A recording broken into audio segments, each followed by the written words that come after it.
बढ़ते आगे और वक्त है एक बड़ी और एक्सक्लूसिव खबर का। हमारे संवाददाता तरुण शर्मा हमारे साथ कार्यक्रम में हो रहे हैं शामिल।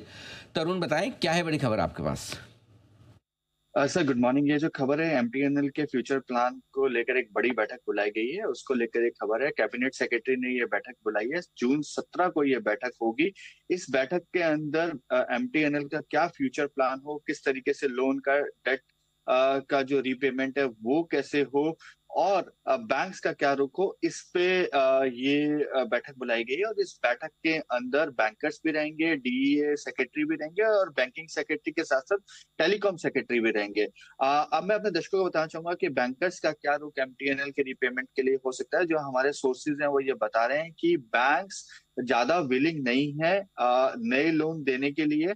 बैंकर्स का ये मानना है कि अब क्योंकि काफी ज्यादा लोन वो ऑलरेडी दे चुके हैं, और यदि अब नया लोन दिया जाता है तो एक रिस्क और बढ़ जाएगा। हालांकि अभी भी जो एमटीएनएल है वो रिपेमेंट नहीं कर पा रहा है, इस वजह से एनपीए हो रहा है। और दूसरा ये मानना है क्योंकि जो एमटीएनएल का लोन था वो सॉवरेन गारंटी के रूप में ये लोन था, तो जब सरकार की तरफ से गारंटी दी गई और उसके बावजूद यदि डिफॉल्ट होता है तो एक ये प्रिंसिपली सही नहीं होगा। और आगे यदि कोई सरकारी कंपनी को लोन जब की जरूरत होगी और सॉवरेन गारंटी भी वहां पे होगी, तो एक कहीं ना कहीं कंफ्यूजन या ये कहें कि शक पैदा होगा कि क्या रीपेमेंट हो पाएगा या नहीं।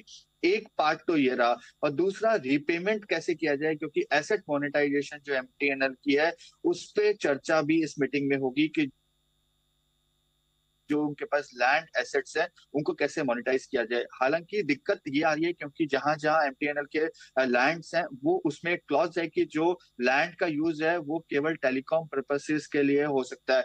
इस वजह से या सरकारी ऑफिसेज के तौर पे ही एसेट मोनेटाइज किया जा सकता है, वो एसेट को यूज किया जा सकता है। तो इस वजह से भी एसेट मोनेटाइज करने में दिक्कत आ रही है। और दूसरी तरफ जो है कि लोन की जो रीपेमेंट है वो नहीं हो पा रही है, और लोन एनपीए की ओर बढ़ता जा रहा है। इस वजह से कैबिनेट सेक्रेटरी ने ये मीटिंग बुलाई है, और इस मीटिंग में एक तरीके से हम ये कह सकते हैं कि एमटीएनएल का फ्यूचर प्लान क्या हो, इस पे चर्चा होगी। कहीं ना कहीं बैंकर्स को भी हो सकता है कि थोड़ा सा स्टेप बैक लेना पड़े, डिपार्टमेंट ऑफ टेलीकॉम को भी कुछ मेजर्स लेने पड़े जिससे एमटीएनएल को एक रिलीफ मिल सके। और साथ ही जो बैंकिंग सेक्रेटरी हैं वो भी अपना पक्ष रखेंगे कि किस तरीके से बैंकर्स का जो इंटरेस्ट है वो भी बन रहे। मैं अपने दर्शकों को ये भी बताना चाहूंगा, करीबन 33,000 करोड़ की ऐसी एमटीएनएल के ऊपर है, जिसमें से 24,000 करोड़ में सॉवरेन बॉन्ड्स हैं, 8,000 करोड़ के आसपास के बैंक्स के लोन है। यूनियन बैंक ऑफ इंडिया की सबसे ज्यादा एक्सपोजर जो है वो एमटीएनएल में है इन 8,000 लोन में। तो जो जून 17 की जो मीटिंग है वो एक बहुत महत्वपूर्ण मीटिंग है एमटीएनएल को। तो ये है आपके लिए एमटीएनएल पर बड़ा डेवलपमेंट। 17 जून को बैठक होने वाली है। इस बैठक में विचार किया जाएगा इस बात को लेकर के एमटीएनएल को कैसे रिवाइव किया जाए, क्योंकि बैंक्स और पैसे देने को तैयार है नहीं। सरकार की गारंटी है चूँकि सरकारी कंपनी है, और अगर ऐसे में पैसे अगर सरकार ना दे और लोन डिफ़ॉल्ट हो जाए तो फिर ये मैसेज अच्छा नहीं जाएगा।